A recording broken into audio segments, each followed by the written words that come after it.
When you upload your videos to YouTube, there may be a few settings that you're taking for granted that could have a huge impact on the success of your video. So let's take a look at them. vidIQ. vidIQ. vidIQ.com. Hello, I'm Rob. Welcome back to vidIQ, educating you on your YouTube journey. Now I've got a question for you. What are all of the unique things you create for every single video, whether it be thumbnails, titles, descriptions and tags? Do let us know in the comments below. And the reason I ask you that is because some things you probably never change when you upload your videos and are always working in the background, but are they working smartly for you? When you are logged into YouTube, you should see your channel logo in the top right hand corner of most YouTube screens. If you click on that, you have the option to go to YouTube Studio. This is currently in beta, but will become the standard as 2019 progresses. We're going to start with something you should all review every couple of months, and those are your upload defaults. In the new Studio, click on Settings in the left-hand navigation bar and then choose Upload Defaults. When you begin the process of uploading a video to YouTube, elements of that upload will be pre-populated with what's currently in your upload's default fields. Starting with a title, it's probably best to leave this one blank, as each title should be keyword specific and emotionally relevant to the video you upload. But if you are an educational or how-to channel, there may be specific phrases you want to include here. On the other hand, your description is where you want to pre-populate some stuff. Firstly, we have a top paragraph here that indicates the viewable description preview when people are scrolling through YouTube. It's a second opportunity to include keywords and grab the viewer's attention. Imagine you are writing an old school tweet with 140 characters. Make it as compelling as possible. Now, underneath all of the stuff you write about each video upload, you should also include new viewer information such as who you are, what you do on YouTube, answers to common questions about your channel, links to whatever is important to you, and hashtags at the very bottom of the video description if you intend to use them. A question you may be asking is, how do I use hashtags, and should I be using hashtags on YouTube? Well, we do have a useful video over here. Make sure to check it out. And of course, always set your videos to private, or at the very least unlisted, so that YouTube has a chance to process it properly, including giving warnings about monetization, and so that you can set it to public at the exact time you want it to go live. There are 3 tabs at the top of the upload default screen, the second one being extras and featuring tags and ad placement. Much like the title and description, your tags should be very specific to each uploaded video. We've got a couple of very broad default ones here, and we usually delete as appropriate per video. And of course, once you have vidIQ installed, you will be offered hundreds of tag and keyword suggestions to help optimize your videos, along with loads of other tools too. Next up, if your channel is monetized, you want to make sure you are serving up ads on your content that maximize your potential earnings. Imagine if you've uploaded 50 videos with default settings that haven't been set correctly.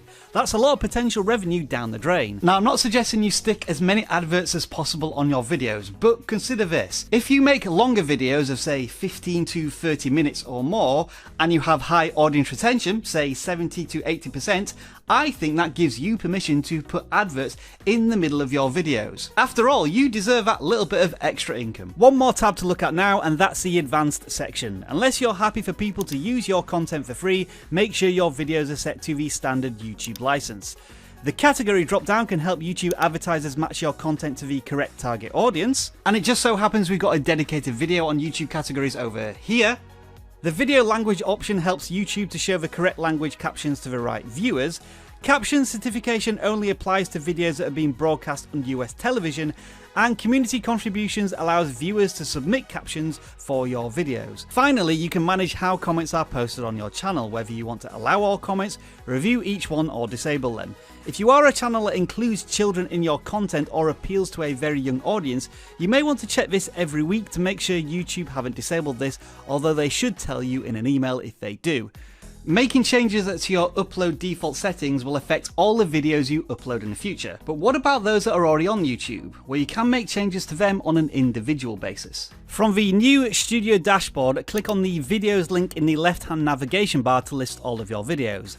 Next, click on the video you want to adjust, and on the first page you will see the title, description and tags you can change, along with many of our vidIQ tools. At the top of this screen there is an advanced tab where you can adjust all the other settings found in the default upload page, along with additional options such as video location, age restriction and even more monetization options.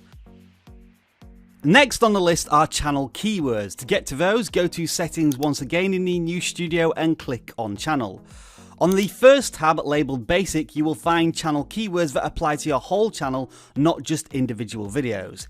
Historically, channel keywords helps YouTube to understand the content and audience of your entire channel. Now I say historically because if you were to ask me today how important channel tags are, I'm going to be upfront with you, I have no idea. YouTube themselves have been stressing for a long time that video tags are no longer as important as they used to be, and we did some tests on this on the video over here. And if video tags aren't very important anymore, I would imagine channel tags are even less important. Take this as an example. We inserted this rather strange and unique tag into our channel keywords to see if we would be able to search and find our channel through that tag. We couldn't. The only result we did come up with was this channel. And I've got to be honest, that kind of leaves me feeling a little uneasy. Next up is your YouTube branding watermark. If you don't know what that is, it's right down here. And if you're on desktop, I highly recommend you click it right now. Go on. You know you want to. To change this in the new studio, go to settings and this time click on channel and go to the final branding tab. By setting this correctly with the right image, you can increase subscribers you get from this feature by over 500%. Yeah, you heard me right, 500%. We've got the numbers to prove that. For the full tutorial, check out the video over here. Going to settings and then community will allow you to review a few things, including the management of your moderators for live streams. Thank you very much to everybody who moderates our vidIQ live streams, of course.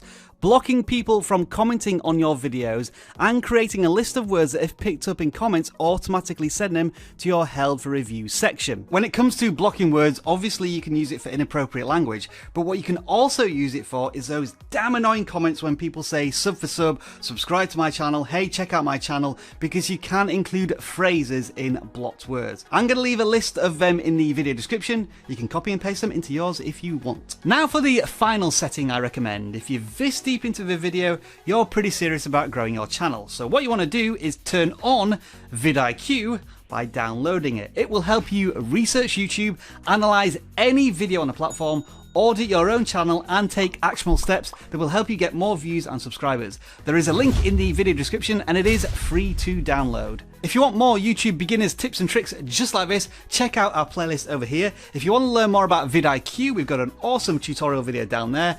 Thank you very much for watching. We'll see you on any of those videos right now. Enjoy the rest of your video making day.